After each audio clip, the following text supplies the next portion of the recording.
ತಮಿಳುನಾಡಿನಲ್ಲಿ ಸರ್ಕಾರ ರಚನೆಯ ಸರ್ಕಸ್ ಮುಂದುವರೆದಿದೆ. ಟಿವಿಕೆಗೆ ಸರ್ಕಾರ ರಚನೆಗೆ ಅವಕಾಶವನ್ನ ನೀಡಿದ ಹಿನ್ನೆಲೆಯಲ್ಲಿ ಗವರ್ನರ್ ಹಾಗೂ ಬಿಜೆಪಿ ವಿರುದ್ಧ ಕಾಂಗ್ರೆಸ್ ಪ್ರತಿಭಟನೆ ನಡೆಸಿದೆ. ಲೋಕಭವನದ ಬಳಿ ಕಾಂಗ್ರೆಸ್ ಬೃಹತ್ ಪ್ರೊಟೆಸ್ಟ್ ಅನ್ನು ನಡೆಸ್ತಾ ಇದ್ದು, ರಾಜ್ಯಪಾಲ ರಾಜೇಂದ್ರ ಅರ್ಲೇಕರ್ ವಿರುದ್ಧ ವಾಗ್ದಾಳಿಯನ್ನು ನಡೆಸ್ತಾ ಇದೆ. 108 ಕ್ಷೇತ್ರಗಳಲ್ಲಿ ಗೆಲುವನ್ನು ಸಾಧಿಸಿ ಅತಿದೊಡ್ಡ ಪಕ್ಷವಾಗಿರುವಂತಹ ಟಿವಿಕೆ, ಅದರ ವಿಜಯ ದಳಪತಿ ಈ ಸಂದರ್ಭದಲ್ಲಿ ಟಿವಿಕೆಗೆ ಕಾಂಗ್ರೆಸ್ ಈಗಾಗಲೇ ಬೆಂಬಲವನ್ನು ಘೋಷಣೆ ಮಾಡಿದೆ. 108 ಕ್ಷೇತ್ರಗಳಲ್ಲಿ ಟಿವಿಕೆ ಪಕ್ಷ ಗೆಲುವನ್ನ ಸಾಧಿಸಿದೆ. ವಿಜಯ ದಳಪತಿ ಟಿವಿಕೆಗೆ ಈಗ ಕಾಂಗ್ರೆಸ್ ಈಗಾಗಲೇ ಬೆಂಬಲವನ್ನು ಘೋಷಿಸಿದೆ. ಅತಿದೊಡ್ಡ ಪಕ್ಷವಾಗಿದ್ರೂ ಕೂಡ ಸರ್ಕಾರ ರಚನೆಗೆ ಅವಕಾಶವನ್ನ ರಾಜ್ಯಪಾಲರು ನೀಡ್ತಾ ಇಲ್ಲ. ಹಾಗಾಗಿ ರಾಜ್ಯಪಾಲರ ನಡೆಯನ್ನ ಖಂಡಿಸಿ ತಮಿಳುನಾಡು ಕಾಂಗ್ರೆಸ್ ಪ್ರತಿಭಟನೆ ಹಮ್ಮಿಕೊಂಡಿದೆ.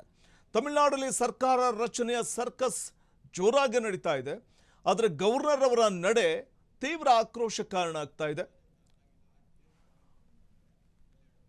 ಒಂದ್ ಕಡೆ ಟಿವಿಕೆ ಅತಿದೊಡ್ಡ ಪಕ್ಷವಾಗಿ ಹೊರಹೊಮ್ಮಿದೆ.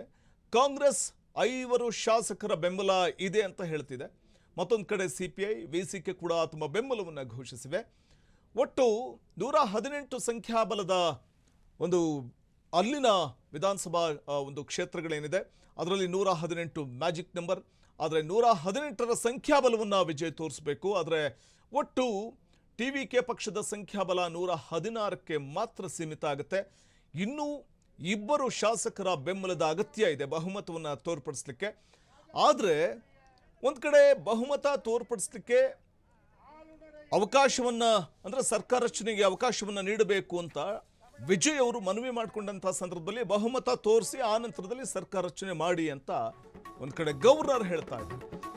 ಸೊ ಇದು ಕಾಂಗ್ರೆಸ್ನ ಆಕ್ರೋಶ ಕಾರಣ ಆಗಿದೆ. ತಮಿಳುನಾಡಲ್ಲಿ ಸರ್ಕಾರ ರಚನೆ ಹೈಡ್ರಾಮಾ ಮುಂದುವರೆದಿದ್ದು, ಲೋಕಭವನದ ಬಳಿ ಟಿವಿಕೆ ಪಕ್ಷ ಕೂಡ ಪ್ರೊಟೆಸ್ಟ್ಗೆ ಮುಂದಾಗಿದೆ. ರಾಜ್ಯಪಾಲ ರಾಜೇಂದ್ರ ವಿಶ್ವನಾಥ್ ವಿರುದ್ಧ ಪ್ರತಿಭಟನೆ ನಡೆಸ್ತಾ ಇದ್ದು, ನಟ ವಿಜಯ್ ಬೆಂಬಲಿಗ ವಿಷ ಸೇವನೆಗೆ ಯತ್ನಿಸಿದ ಪ್ರಸಂಗ ಕೂಡ ನಡೆದಿದೆ. ರಾಜ್ಯಪಾಲರ ವಿರುದ್ಧ ವಿಜಯ್ ಅಭಿಮಾನಿಗಳು ಸಿಡಿದೇಳ್ತಾ ಇದ್ದಾರೆ. ಟಿವಿಕೆ ಕಾರ್ಯಕರ್ತರನ್ನ ಈ ಸಂದರ್ಭದಲ್ಲಿ ಪೊಲೀಸರು ವಶಕ್ಕೆ ಪಡಿತಾರೆ. ಓರ್ವ ಕಾರ್ಯಕರ್ತ ವಿಷ ಸೇವನೆ ಮಾಡಲಿಕ್ಕೆ ಯತ್ನಿಸಿದಂತಹ ಸಂದರ್ಭ ಹೈಡ್ರಾಮಾ ಸೃಷ್ಟಿಯಾಗುತ್ತೆ. ಆ ವೇಳೆ ಪೊಲೀಸರು ವಶಕ್ಕೆ ತೆಗೆದುಕೊಳ್ತಾರೆ ಆ ಟಿವಿಕೆ ಪಕ್ಷದ ಕಾರ್ಯಕರ್ತನನ್ನ. ದೃಶ್ಯದಲ್ಲಿ ಕೂಡ ನಾವು ಗಮನಿಸಬಹುದಾಗಿದೆ. ತಮಿಳುನಾಡಲ್ಲಿ ಸರ್ಕಾರ ರಚನೆ ಹೈಡ್ರಾಮಾ ಮುಂದುವರೆದಿದೆ. ಇನ್ನೂ ಅಲ್ಲಿ